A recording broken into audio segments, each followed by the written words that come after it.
Hi, I'm Allison and welcome to my channel where we take a closer look at learning differences. Today's topic is ADD and ADHD.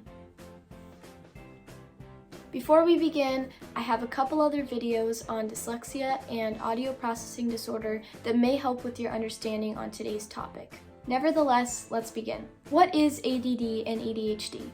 What is the difference? Well, ADD and ADHD are actually the same thing. The condition was called ADD up until 1987 when the word hyperactivity was added to the name. So ADD is simply an outdated term for ADHD. ADHD is one of the most common neurodevelopmental disorders of childhood, with 3 times more possibility of being diagnosed in boys than in girls. Unlike the other learning difficulties that we have looked at, ADHD can be outgrown. From the name change up to present day, diagnosis includes 3 types of children.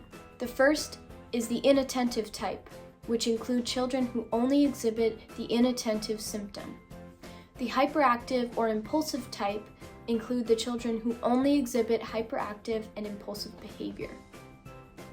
Children with all 3 forms are considered the combined type. It is assumed that if a child has ADHD, then they must also have hyperactive or impulsive behavior, but this is not true. The term is simply clumping the types to form one identity, but this can still be difficult for people to understand, especially considering that most are unaware that the term ADD is not meant to be used anymore.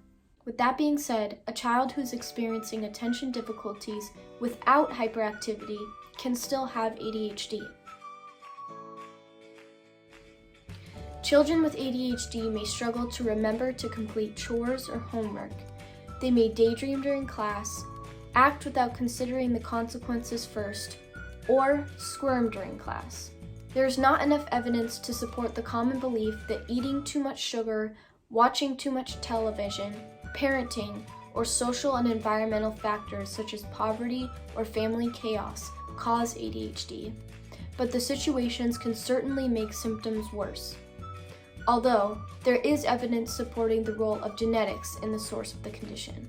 Diagnosing ADHD can be difficult considering anxiety, depression, sleep problems, and other learning difficulties, dyslexia and audio processing disorder included, can display similar symptoms. Having a medical exam, talking with teachers, parents, and possibly the child are the best ways to determine if a child has ADHD. Staying healthy is important for every child, but it can be especially helpful for children experiencing ADHD.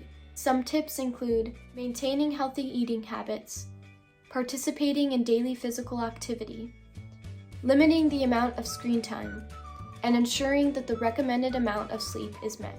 That brings us to the end of the video. I hope this helped with your understanding of the condition, and please make sure to check out my videos on dyslexia and audio processing disorder. Thank you!